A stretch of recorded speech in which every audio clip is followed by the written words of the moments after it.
El bruxismo no es solo tensión física. Rechinar los dientes suele ser una señal de rabia contenida, frustración o necesidad de control. La mandíbula es una zona en la que se acumula muchísima tensión cuando no nos permitimos expresar lo que sentimos. Y claro, el cuerpo lo acaba sacando de noche cuando por fin nos relajamos.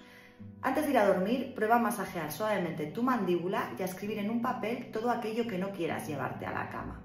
Dale salida a esa rabia en el papel, no en tu cuerpo. Tu descanso lo va a notar.